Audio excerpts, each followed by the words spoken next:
ನಮಸ್ಕಾರ ಸ್ನೇಹಿತರೆ. Time management ಮಾಡುವುದು ಹೇಗೆ? ಇವಾಗ ದೇವರು ನಮಗೆ 24 ತಾಸು ಕಟ್ಟಿದ್ದಾನೆ.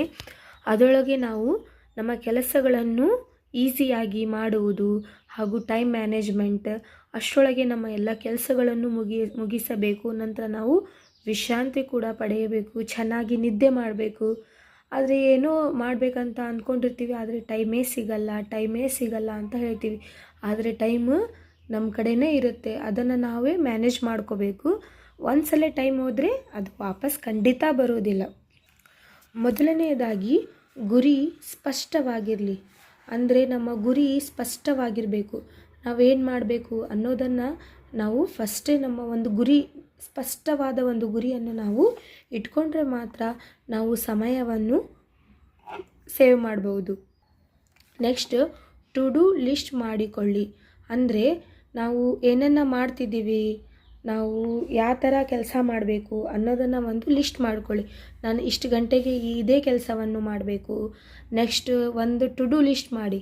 ಅಂದರೆ ನಾನು ಬೆಳಿಗ್ಗೆ ಈ ಥರ ಮನೆ ಕ್ಲೀನ್ ಮಾಡಬೇಕು, ನಂತರ ಓದ್ಕೋಬೇಕು, ಎಲ್ಲದಕ್ಕೆ ಒಂದು ನಾವು ಲಿಸ್ಟ್ ಮಾಡಬೇಕು. ನಾನು ಬ್ಯಾಂಕಿಗೆ ಹೋಗಬೇಕು, ನಾನು ಬಜಾರ್ಗೆ ಹೋಗಬೇಕು. ಎಲ್ಲ ಕೆಲಸವನ್ನು ನೀವು ಲಿಸ್ಟ್ ಮಾಡಿ ಅದರೊಳಗೆ ನಿಮಗೆ ಸಮಯ ಸಿಗುತ್ತೆ. ಅದೇ ಪ್ರಕಾರ ನೀವು ಹೋಗಬೇಕು. ನೆಕ್ಸ್ಟ್, ಸಮಯಕ್ಕೆ ಬ್ಲಾಕ್ ಮಾಡಿ. ಒಂದು ಕೆಲಸಕ್ಕೆ ಒಂದು ಸಮಯ, ಅಂದರೆ ಒಂದೇ ಕೆಲಸಕ್ಕೆ ಒಂದು ಸಮಯವನ್ನು ನಿರ್ದಿಷ್ಟವಾಗಿಡಿ. ನಾನು 2 ಗಂಟೆಗೆ ಇದೇ ಕೆಲಸವನ್ನು ಮಾಡಬೇಕು, 3 ಗಂಟೆಗೆ ನಾನು ಮನೆ ಕೆಲಸವನ್ನು ಮಾಡಬೇಕು, 4 ಗಂಟೆಗೆ ನಾನು ಇಷ್ಟು ಓದಲೇಬೇಕು ಅಂಥೇಳಿ ಒಂದು ಸಮಯವನ್ನು ನಿಗದಿಪಡಿಸಿ. ಇವಾಗ ನಾವು ಜಾಬ್ಗೆ ಹೋಗ್ತಿದ್ದೀವಿ, ಜಾಬಿಗೆ ಹೋಗಿ ಬಂದು ನಾವು ಈ ಥರ ಎಲ್ಲ ಕೆಲಸಗಳನ್ನು ಮಾಡ್ಕೋಬೇಕಾಗುತ್ತದೆ. ಮೊಬೈಲ್ ಒಂದೇ ಸಮಯದಲ್ಲಿ ಒಂದೇ ಕೆಲಸ ಮಾಡಿ. ಇವಾಗ ನಾವು ಯಾವುದೇ ಒಂದು ಕೆಲಸಕ್ಕೆ 1 ತಾಸನ್ನು ಇಡಬೇಕು. ಒಂದು ತಾಸಲ್ಲೇ ನಾವು ಒಂದೇ ಕೆಲಸ ಮಾಡಬೇಕು. ಒಂದೇ ತಾಸಿಗೆ ನಾವು ಎಲ್ಲ ಕೆಲಸ ಮಾಡ್ತೀವಿ ಅಂದರೆ ಅದು ಆಗಲಾರದ ಒಂದು ಮಾತು. ಮೊಬೈಲ್ ಡಿಸ್ಟ್ರಾಕ್ಷನ್ ಕಡಿಮೆ ಮಾಡಿ. ಮೊಬೈಲನ್ನು ನಾವು ಸ್ಕ್ರೋಲ್ ಮಾಡೋದನ್ನು ಬಿಡಬೇಕು.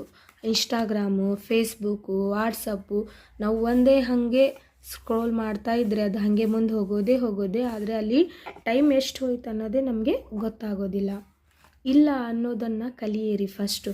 ನಾವು ಯಾರಾದರೂ ಏನಾದರೂ ಕೆಲಸ ಹೇಳಿದ್ರು, ಸರಿ ಆಯಿತು ಮಾಡ್ತೀನಿ, ಓಕೆ ಆಯಿತು, ಇದನ್ನೆಲ್ಲ ಸ್ವಲ್ಪ ಕಡಿಮೆ ಮಾಡಬೇಕು. ಇಲ್ಲ ನಂದು ಕೆಲಸ ಇದೆ, ಇಲ್ಲ ಅನ್ನೋದನ್ನು ಕಲಿತ್ರೆ ಅದರಿಂದ ನಮಗೆ ಬಹಳ ಸಮಯ ಉಳಿಯುತ್ತದೆ. ವಿಶ್ರಾಂತಿ ಕೂಡ ಪ್ಲ್ಯಾನ್ ಮಾಡಿ.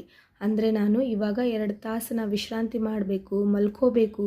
ನಾನು ಇವತ್ತು ಬೆಳಗ್ಗೆ ಜಲ್ದಿ ಎದ್ದೀನಿ, ಅದಕ್ಕೋಸ್ಕರ ನಾನು 1 ತಾಸಾದರೂ ನಾನು ವಿಶ್ರಾಂತಿ ಪಡೆಯಲೇಬೇಕು ಅಂಥೇಳಿ ನೀವು ಯೋಚನೆ ಮಾಡಿ. ನಮ್ಮದು ಹೆಲ್ತ್ ಚೆನ್ನಾಗಿದ್ದರೆ ನಾವು ಯಾವ ಕೆಲಸ ಆದರೂ ಮಾಡಬಹುದು. ದಿನದ ಅಂತ್ಯದಲ್ಲಿ ಪರಿಶೀಲನೆ. ಅಂದರೆ ದಿನದಲ್ಲಿ ನಾವು ಇವತ್ತು ಎಷ್ಟು ಸಮಯವನ್ನು ಉಳಿಸಿದ್ವಿ, ಎಲ್ಲ ಕೆಲಸವನ್ನು ಹೇಗೆ ಮಾಡಿಕೊಂಡಿದ್ವಿ ಅಂಥೇಳಿ ಒಂದ್ಸಲ ಪರಿಶೀಲನೆ ಮಾಡಿ. ಅದರಿಂದ ನಮಗೆ ಗೊತ್ತಾಗುತ್ತದೆ ಇವತ್ತೇನು ಕೆಲಸ ಉಳಿತಪ್ಪ, ನಾನು ಏನು ಮಾಡಬೇಕಿತ್ತು ಅನ್ನೋದನ್ನು ನಮಗೆ ಗೊತ್ತಾಗುತ್ತದೆ. ಈ ಥರವನ್ನು ನಾವು ಟೈಮನ್ನು ಮ್ಯಾನೇಜ್ ಮಾಡಿಕೊಂಡು ನಮ್ಮ ಕೆಲಸವನ್ನು ಮಾಡಬೇಕು. ಹೋದ ಸಮಯ ಮತ್ತೆ ವಾಪಸ್ ಬರೋದಿಲ್ಲ. ಅದಕ್ಕೋಸ್ಕರ ನಮ್ಮ ಸಮಯ ಚೆನ್ನಾಗಿದ್ದಾಗಲೇ ನಾವು ಅದನ್ನು ಯೂಸ್ ಮಾಡಿಕೊಳ್ಳಬೇಕು. ಅದಕ್ಕೆ ತಕ್ಕಂತೆ ನಾವು ವಿಶ್ರಾಂತಿ ಪಡೆಯಬೇಕು. ನಮ್ಮ ಆರೋಗ್ಯವನ್ನು ನಾವು ಚೆನ್ನಾಗಿ ನೋಡಿಕೊಳ್ಳಬೇಕು. ನಿಮಗೆ ಈ ವಿಡಿಯೋ ಇಷ್ಟವಾದರೆ ಲೈಕ್ ಮಾಡಿ. ಧನ್ಯವಾದಗಳು.